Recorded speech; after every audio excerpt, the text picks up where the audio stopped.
Mulai besok Anda ajar semua napi-napi yang tidak bisa ngaji dan Anda saya gaji mingguan. Jadi sekarang kita gaji ya, ada ustadz yang kita gaji di sana.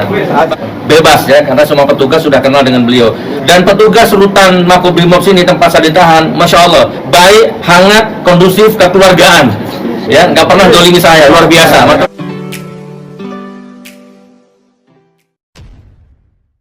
Assalamualaikum warahmatullahi wabarakatuh. Kembali berjumpa dengan saya di channel Gagasan Progresif Sumedang. Sahabat saudara yang dimana saja Anda berada. Kembali kali ini kita akan mengulas sebuah pernyataan daripada Sugi Nur yang kali ini berbeda dengan pernyataan-pernyataan sebelumnya terkait dengan situasi dan kondisinya dalam rumah tahanan.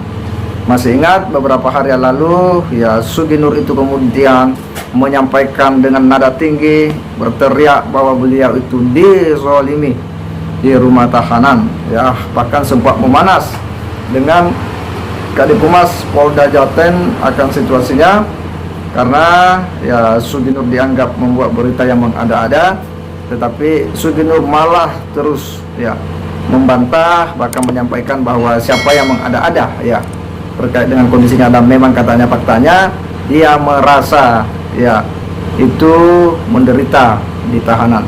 Tetapi kali ini kemudian berbeda, justru Sugi Nur menikmati suasananya. Menurutnya dia happy, ya dia tenang, dia senang, bahkan ya dia membentuk ya sebuah pengajian. Jadi seolah ya model pesantren lah ya. Dia bahkan katanya ada taman ya, taman bacaan ya, mini Al-Quran ya, bahkan dia juga sudah menunjuk ya 1-2 orang untuk menjadi ustadz yang pintar mengaji, pintar Iqra ya, untuk mengajar yang lain. Ini berita yang kemudian tentu menggembirakan ya dari Gus Nur kali ini ya. Untuk lebih jelasnya kita dengarkan dulu seperti apa ya statement daripada Gus Nur terkait dengan situasi di rutan yang menurutnya hari ini dia happy menikmatinya. Mari kita simak. Fasilitasi perpustakaan mini. Jadi sekarang di dalam rutan Makobrimob itu tempat saya ditahan sudah ada perpustakaan mini Al-Quran dan buku-buku agama. Jadi sekarang napi-napi itu alhamdulillah sudah mulai ngaji, baca buku, baca Quran.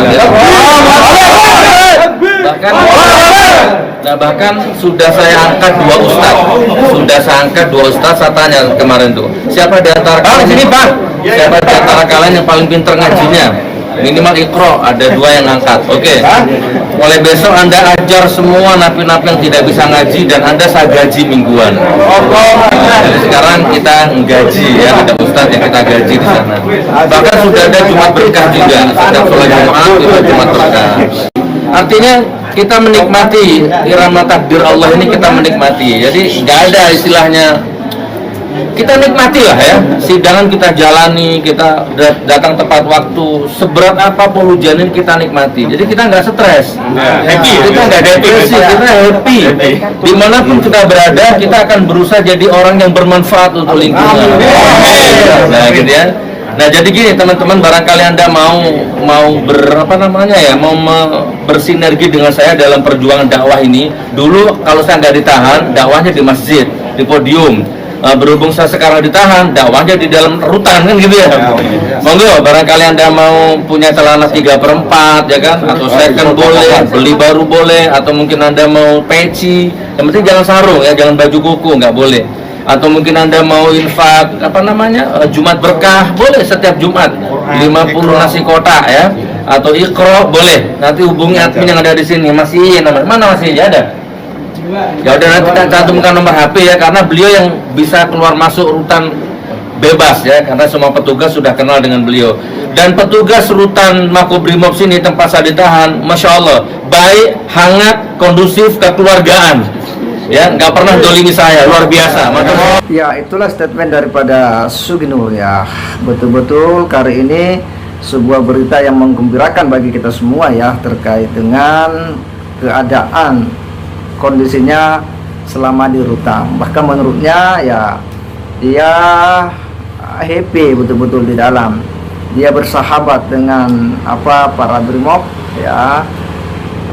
Dia senang, dia akrab ya.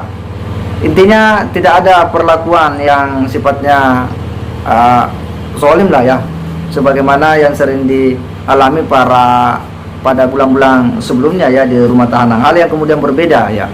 Ini berbeda jauh informasi yang disampaikan oleh Gus Nur kali ini, beritanya dia cukup menggembirakan. Tentu kita bersyukurlah ya ketika Gus Nur kemudian melakukan ya dakwah di rumah tahanan ya. Karena yang dia sampaikan tadi ya, dia juga sudah membuat semacam perpustakaan mini Al-Quran ya, ada buka pengajian, bahkan juga mengangkat seorang ustadz untuk kemudian mengajari katanya yang lain, siapa yang pintar Iqra itu mengajari yang lain ya. Nah, itu saya kira sebuah langkah maju ya.